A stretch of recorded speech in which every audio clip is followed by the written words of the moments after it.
Durante las 2 últimas décadas han habido reformas constitucionales y la mayoría de estas han logrado cambios importantes tanto en los mecanismos de participación ciudadana como en el diseño de las instituciones, especialmente en lo que atañe al régimen político y al ordenamiento territorial. La mayoría de las reformas estuvieron orientadas en la idea de ampliar y fortalecer la democracia y los espacios de participación ciudadana.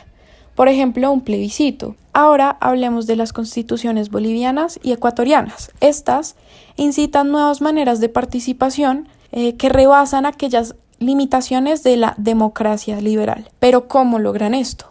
Pues estas incluyen el reconocimiento de la democracia comunitaria desarrollada por los pueblos indígenas. Uno de los propósitos más importantes de estas reformas es asegurar una mayor imparcialidad y transparencia en los procesos electorales. Esto se logró creando órganos judiciales como el Tribunal Supremo Electoral Mexicano, aunque en algunos casos también se crearon organismos no judiciales como el Consejo Nacional Electoral Colombiano. Pero lo que estos tienen en común es que son instancias especializadas y autónomas. Los procesos de descentralización se fortalecieron gracias a estas reformas y se logró ampliar el número de funcionarios locales electos por voto popular, el traslado de nuevas competencias, especialmente en materia de gasto social, a las entidades locales y por último se establecieron mecanismos para reforzar económicamente a las autoridades locales.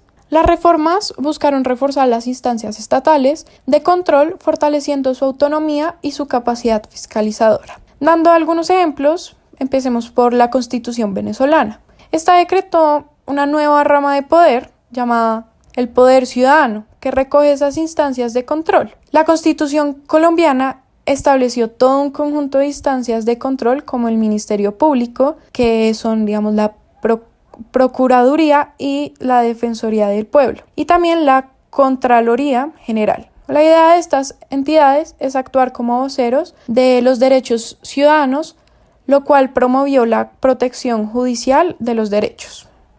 Las transformaciones constitucionales recientes en América Latina han presentado muchas tendencias y desafíos. Pero para comprender estos es necesario ver las variaciones de la parte dogmática. Esto hace referencia a al reconocimiento de la diversidad en múltiples campos y ampliación y protección de los derechos individuales y colectivos. Esto se puede analizar desde diversos puntos clave.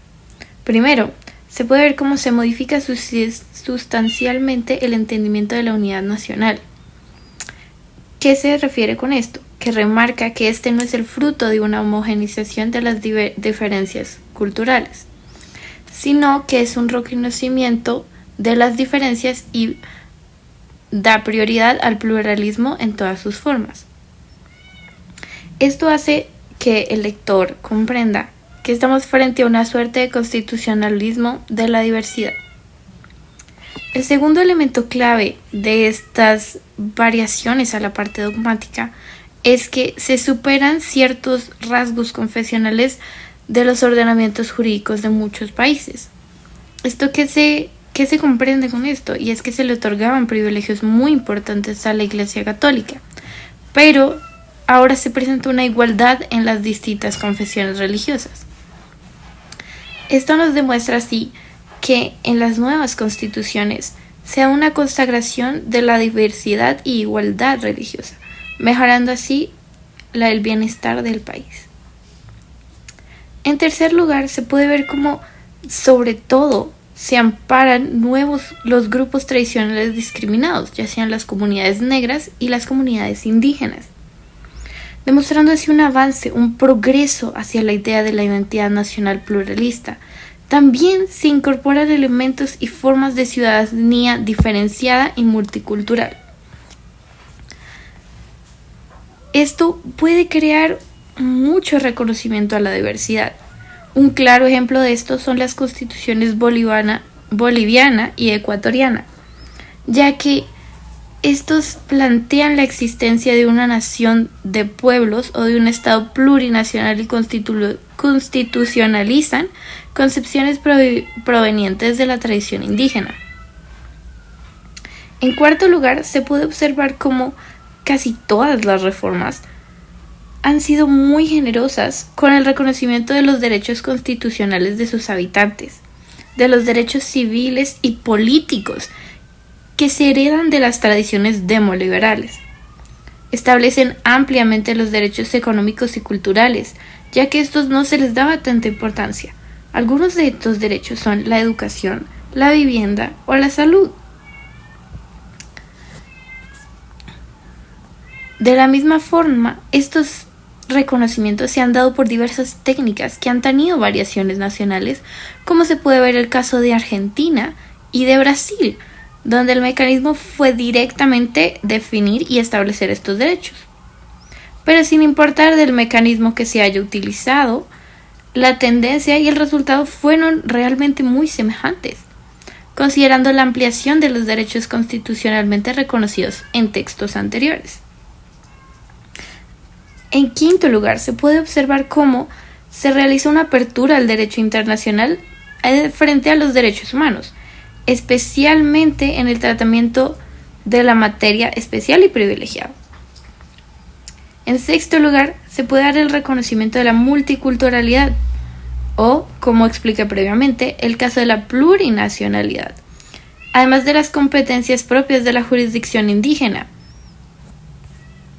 presentando aquí, en este caso también, la apertura al derecho internacional de los derechos humanos.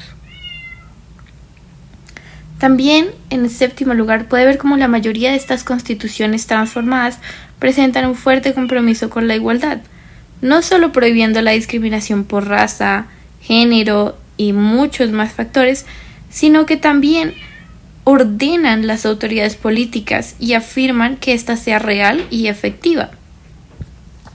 En octavo lugar, se puede ver cómo se forma una ideología que va a ser llamado el Estado Social y Democrático de Derecho. Es un marco ideológico para las nuevas organizaciones jurídicas derivadas de estas reformas constitucionales. Este no solo se trata de un Estado social de derecho, sino también de justicia y de derechos. En este se busca un orden social que ampare a todos estos derechos que he mencionado previamente. Noveno, se puede ver cómo la mayor parte de las reformas buscaron que el reconocimiento de los derechos fundamentales no fuera puramente retórico, sino que tuviera eficacia práctica. Ampliaron los mecanismos y técnicas de protección y la garantía de estos derechos. Se crean en todas las nuevas combinaciones y con denominaciones diferentes formas de ombudsman o defensores del pueblo, que dotan al ciudadano de mecanismos eficaces para reclamar la vigencia efectiva de sus derechos. Estos cambios, la verdad, tienen un componente muy ideológico y están muy vinculados al discurso de los derechos humanos, pero sobre todo están acompañados de dos temas importantes: el vínculo del Estado con la economía, para poder vincular sus economías a las de los vecinos, además de reconsiderar la función económica del Estado, demostrándonos así que en muchas constituciones los textos reformados tienen total claridad sobre estos puntos económicos. Ahora, ¿son las tendencias en los cambios constitucionales en Latinoamérica comunes a los distintos países o existen divergencias significativas? ¿Es realmente el neoconstitucionalismo una tendencia transformadora, igualitaria y diversa? En cuanto a los ordenamientos constitucionales latinoamericanos en los últimos años, todos ellos muestran una adhesión por un Estado de Derecho, esta consolidación de gobiernos civiles, instaurados no por levantamientos militares, significa un cambio profundo en la realidad política latinoamericana si se tienen en cuenta las muchas dictaduras militares en la región durante los 2 últimos siglos. Cantando sobre el camión, no hay una sola agresión, no hay un solo agravio, no hay ni siquiera una palabra agresiva.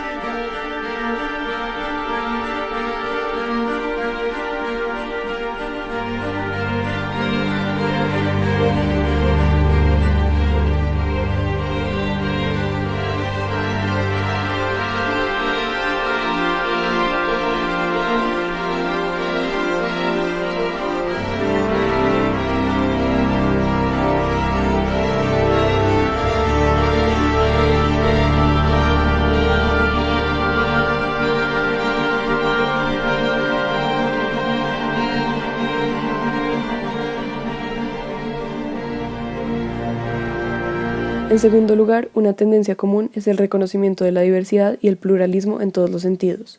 Un paso significativo es el reconocimiento de las poblaciones indígenas y el carácter multicultural de las regiones. Además, se prevén formas económicas diversas. En tercer lugar, el constitucionalismo latinoamericano es aspiracional, igualitario y transformativo. Esto en combate con el autoritarismo y la arbitrariedad, pero también con las exclusiones e inequidades sociales, étnicas y de género. Es muy importante todos estos espacios porque es donde nos podemos dialogar tanto con los afros e indígenas y llegar a concertaciones para beneficio de nuestras comunidades. Es el espacio en donde estamos visualizando todo lo relacionado con las propuestas y proyectos y programas que quedaron en el enfoque étnico para nuestras comunidades, en el cual en la hoja de ruta pues es como un cumplimiento que se tiene que realizar durante este proceso. Este carácter transformador ha tomado dos vías.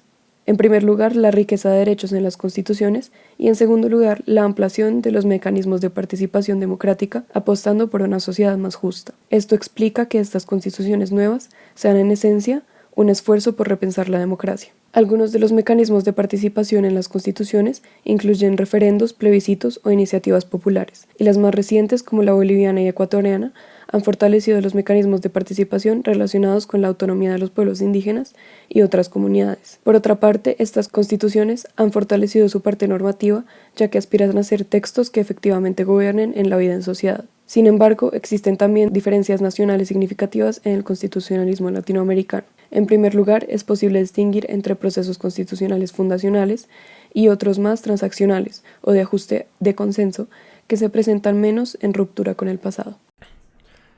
Desafíos académicos y políticos del nuevo constitucionalismo latinoamericano. Según Oprimi, son tres retos fundamentales a los que se tendrá que enfrentar el nuevo constitucionalismo. Primero, originalidad y pertinencia. Significa que los cambios constitucionales corresponden a las necesidades democráticas de la región. Segundo, coherencia. Con esto se refiere a saber si en la Constitución hay contradicciones insalvables o son solo tensiones importantes pero superables. El tercer y último reto es la eficacia que tenga la Constitución. Con estos tres retos se reducen riesgos autoritarios y fortalece las potencialidades democráticas en la sociedad. Al hablar de estos tres retos, también nos encontramos con las problemáticas e impertinencias que tienen las constituciones latinoamericanas. La primera problemática que se ve desde los tiempos de independencia es que por una parte se trata de adoptar instituciones y ordenamientos para los desafíos políticos y sociales y por otra parte nuestros constituyentes han intentado copiar instituciones o ideas que funcionan en otros países pero que a la hora de aplicarlos a nuestro contexto social no son tan eficientes. Esto no quiere decir que esté mal que los países se basen en las historias constitucionales que han tenido otros países. El hecho es que tomen esas experiencias, pero las apliquen a los desafíos propios que tiene cada país. Si estas experiencias no se toman con el fin de superar los desafíos propios que tiene cada país, lo único que se va a hacer es tomar una figura y práctica constitucional que parece muy atractiva, pero con el paso del tiempo lo único que va a hacer es reforzar el autoritarismo en la región. Otra problemática que podemos encontrar es la ineficacia de las reformas en las constituciones latinoamericanas. Teóricamente y textualmente lucha por los derechos de los ciudadanos, pero la realidad social es otra, ya que la distancia entre cumplir la constitución o no es la pobreza y la desigualdad en el plan socioeconómico. Conclusión. Estas reformas, a pesar de sus problemas, traen grandes oportunidades democráticas, así tengan un riesgo autoritario, pero que también nos demuestra un esfuerzo por tener una creatividad democrática, a pesar de las promesas incumplidas y de la falta de eficacia. El reto es ser capaces de crear una masa crítica de pensamiento constitucional progresista y que en diálogo con experiencias y tradiciones de otras regiones del mundo acompañe críticamente los procesos constitucionales latinoamericanos en curso a fin de reducir sus riesgos autocráticos y fortalecer las potencialidades democráticas de estos.